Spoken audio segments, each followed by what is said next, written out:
Hello दोस्तों, start science classes में आपका स्वागत है। आज हम बायोलॉजी का प्रीवियस ईयर क्वेश्चन आपका चैप्टर 10, 11 और आपके 12 देखेंगे, जिसमें हमारा अध्याय 10 का नाम क्या है, मानव कल्याण और सूक्ष्म जीव। हमारा पहला क्वेश्चन है, गोबर गैस प्लांट में कौन सा जीवाणु प्रयुक्त होता है? तो नाइट्रीफाइंग जीवाणु प्रयुक्त होता है। आंसर नंबर क्या होता है? ए। जो गोबर गैस प्लांट होता है उसमें नाइट्रीफाइंग जीवाणु प्रयुक्त होता है। नेक्स्ट है, जल में ई कोलाई अधिकता सूचक कौन सा होता है? तो वाहित मल जल प्रदूषण होता है।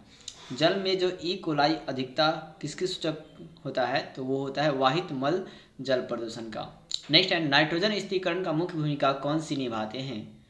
तो आपके स्टॉक भी निभाता है, नीलहरित शैवाल भी निभाते हैं, बिना भी निभाते हैं, इनमें से सभी। Answer number D. नेक्स्ट है, नीलहरित शैवाल तथा राइबोजियम जीवाणु किस कुल के पौधे के जड़ों में पाए जाते हैं? तो आपके जो हैं लेंग्यूमिनोसी पौधे में पाए जाते हैं। आंसर नंबर क्या होगा? सी। नेक्स्ट है,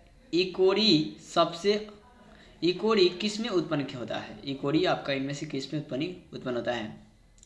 तो इकोरी आपका इस्चेरिचिया कोलाई में उत्पन्न होता है। आंसर नंबर क्या होगा? बी। नेक्स्ट है, नीलहरित शैवाल किस खेत के लिए उपयोगी जैव उर्वरक है? तो चावल के लिए उपयोगी होता है।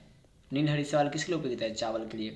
नेक्स्ट है, वैसे जीवाणुओं के समूह जो फफूंदी तंतुओं से जुड़कर जाल जैसी संरचना बनाती है वे क्या कहलाती है? तो फ्लक्स कहलाती है। क्या कहलाती है? Flux. Answer number A. Next है, प्रोबायोटिक्स क्या है? प्रोबायोटिक्स क्या होता है? तो जीवित सूक्ष्म जीवों का भोजन संपूरक होता है। आंसर नंबर क्या होगा? सी।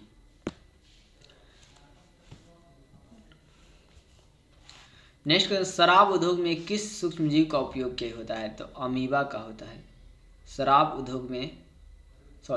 उद्योग में ईस्ट का उपयोग होता है। किसका उपयोग होता है जी? ईस्ट का होता है। आंसर नंबर क्या होगा? ए। नेक्स्ट है, दूध से दही जमाने वाले जीवाणु को क्या बोलते हैं? तो लैक्टोबैसिलस कहा जाता है। और दही के दूध की जो शुद्धता किसे मापते हैं? तो लैक्टोमीटर से मापते हैं। किससे मापते हैं जी?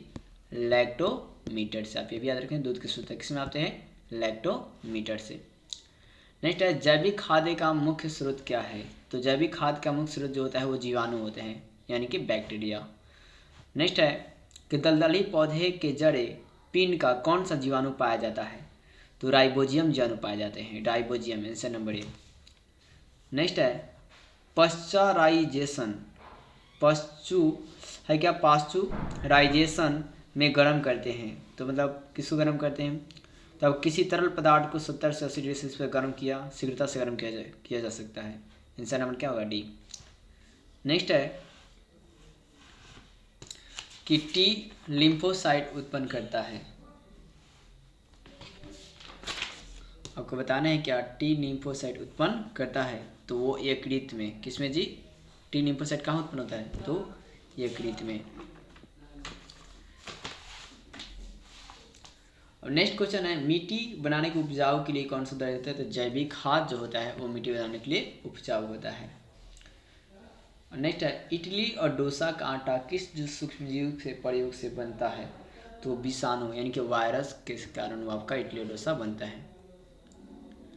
नेक्स्ट है, इडली और डोसा किस सूक्ष्म जीव के कारण जैविक बनता है? तो हमने बताया वो आपको विषाणु। नेक्स्ट है आपका कि किस गैर फली पौधा के जड़ पिंड के जैविक खाद मौजूद होते हैं? जैविक खाद मौजूद होते हैं तो आपके होता है Azotobacter. Answer number A. Next है कि कौन सा फफूंदी जो साइक्लोस्पोरिन ए बनाता है जो अंग के प्रत्यास्थापित मरीजों को प्रतिरक्षा निरोधक कारक के रूप में प्रयुक्त होता है? तो होता है ट्राइकोडर्मा पॉलीस्पर्मा। नाम थोड़ा अजीब है तो सबको बार बार रिपीट करके याद करना पड़ेगा। नेक्स्ट क्वेश्चन है हमारा, वैसे बैक्टीरिया के समूह जो सेलुलोज पदार्थ पर अवायवीय वृद्धि करते हैं तथा अवायवीय अंजक में संपाचित्र तथा पशुओं के प्रथम आमाशय में पाए जाते हैं वो क्या कहलाते हैं? तो मैथेनोजेन कहलाते हैं। क्या कहलाते हैं? मैथेनोजेन कहलाते हैं। नेक्स्ट है, मृदा के नाइट्रोजन स्थिरीकरण हेतु हम किसका प्रयोग कर सकते हैं? तो नीलहरित बैक्टीरिया का प्रयोग किया जा सकता है। Answer number A. नेक्स्ट है, बीटा लिम्फोसाइट का निर्माण कहाँ होता है? तो बीटा लिम्फोसाइट जो होते हैं ना वो अस्थि मार्जा में निर्माण होता है। और एक बात याद रखते हैं कि आरबीसी का भी निर्माण क्या होता है? तो अस्थि मार्जा में होता है। और रक्त विमानों का भी निर्माण अस्थि मार्जा में होता है। हमारा नेक्स्ट चैप्टर है आपका 11 में जैव प्रौद्योगिकी और सिद्धांत एवं उनके प्रक्रम। इसमें हमारा पहला क्वेश्चन है, पुनर्योगज डीएनए टीके क्या है? तो पुनर्योगज टीके जो टीके होता है वो है क्या? Immunogenic protein. क्या होता है? Immunogenic protein. आंसर नंबर क्या होगा? सी। नेक्स्ट है, कौन सा अंग एंथ्रियोसाइटस की जलाशय के रूप में जाना जाता है? तो वह आपका होता है एस्प्लीन। क्या होता है जी? एस्प्लीन। Answer number C. नेक्स्ट है, प्रतिबंधन को एंडोन्यूक्लियोजेज डीएनए के विशिष्ट शाख अनुक्रम को पहचाने जाते हैं। मतलब कैसे पहचाना जाता है? तो पहली ड्रामिक न्यूक्लियोसाइड अणुओं से पहचाना जाता है। आंसर नंबर हमारा क्या होगा? ए। तो 4 का क्या हो जाएगा? ए। अब पूर्ण योगज आपके प्रोटीन के रेडियोन क्या इस्तेमाल किया जाता है? तो आपके होता है एंटीक्यूलेट। क्या होता है जी? एंटीक्यूलोलेट। नेक्स्ट है, GATTC किस प्रतिबंधन को एंडोन्यूक्लिएज का अभिज्ञान स्थान है? अभिज्ञान स्थान है तो वो आपका है हीट ट्रिपल का। Answer number D. नेक्स्ट है, आणविक तकनीकी जिसमें किसी इच्छित जीन के उनके प्रति इनविट्रो संश्लेषित की जा सकती है क्या कहलाती है? तो वो PCR कहलाता है। क्या कहलाता है? PCR। Answer number B. Next है, जीवाणुओं की कोशिका भित्ति को तोड़कर उसके डीएनए एवं अन्य बृहद जैव अणुओं को मुक्त करने के लिए इनमें से कौन से एंजाइम का प्रयोग किया जाता है? तो लाइसोजाइम का उपयोग किया जाता है। आंसर नंबर ए है आपका।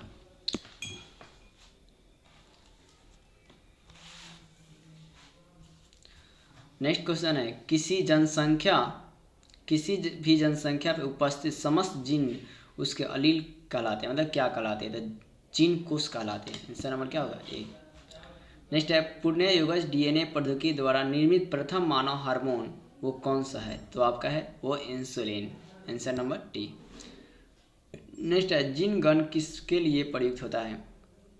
तो जीन गण जो होता है वो संवहक के साथ जुड़कर पुनर्योगज डीएनए के निर्माण के लिए संयुक्त होता है। आंसर नंबर क्या होगा? डी। नेक्स्ट है, रेस्ट्रिक्शन एंजाइम जाने जाते हैं तो वो आपके आणविक कैंची के रूप में जाने जाते हैं। Answer number B. जैसे एक्सिक जीन जो बहुलीकरण हेतु किसका उपयोग करते हैं? तो आपका PCR का। Answer number B. नेक्स्ट है, बाहरी डीएनए मेजबान कोशिका लाने हेतु किसका उपयोग किया जा सकता है? तो आपका जीन गण का उपयोग किया जा सकता है। Answer number A. और नेक्स्ट चैप्टर है हमारा जैव प्रौद्योगिकी एवं उनका उपयोग। इसमें हमारा पहला क्वेश्चन है कि प्लाज्मिड कौन है? तो प्लाज्मिड जो आपका है PBr 322। Answer number C. Next है, ट्रांसजेनिक सुनहरे धान किस प्रकार के विटामिन में प्रचुर मात्रा में पाई जाती है? तो ट्रांसजेनिक जो सुनहरे धान होते हैं वो विटामिन ए में प्रचुर मात्रा में पाया जाता है। मतलब विटामिन ए प्रचुर मात्रा में पाया जाता है। नेक्स्ट है, किसी जीन की अभिव्यक्ति किसके द्वारा संपादित होती है? तो आपका एंटीसेंट RNA के द्वारा संपादित होती है। आंसर नंबर क्या होगा? बी। नेक्स्ट है, सर्वप्रथम क्लिनिकल जीन चिकित्सा का उपयोग किसके द्वारा किया गया था? तो आपके एडिनोसिन डीएमिनोजेज की कमी के द्वारा किया गया था। Answer number A. नेक्स्ट है, कौन सा निमेटोडा तंबाकू के पौधे के जड़ों को संक्रमित करता है?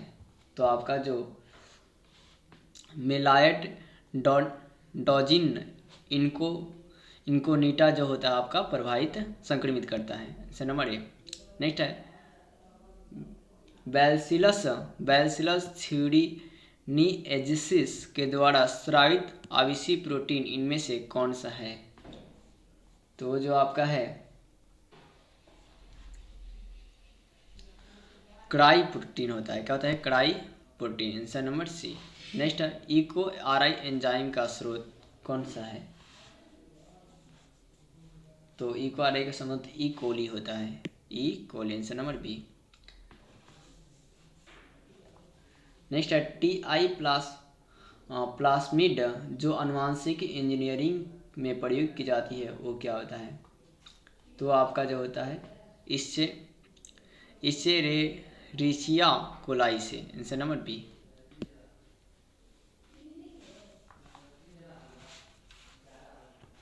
नेक्स्ट है जैव संश्लेषित उत्पादों पर परिष्कृत तैयार होकर विपणन करने भेजे जाने के लिए पूर्व अनुप्रवाह संधान के अंतर्गत क्या आता है?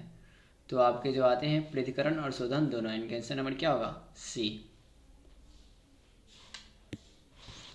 नेक्स्ट है यदि कोई प्रोटीन कूट लेखन जीन के विषमजात पर कोशिका अभिव्यक्त होता है तो उसको क्या कहते हैं? तो उसको आपको विषमजात प्रोटीन कहा जाता है। आंसर नंबर क्या होगा? कभी। नेक्स्ट है कि कौन सा DNA कृंतकीकरण वाहक नहीं है? तो आपका अभिव्यक्त वाहक नहीं है। आंसर नंबर क्या होगा? बी। नेक्स्ट है AMPR जीन किससे प्रतिरोधक क्षमता विकसित करने के लिए उत्तरदायी होता है? तो आपका प्रतिजैविक के लिए उत्तरदायी होता है। नंबर सी।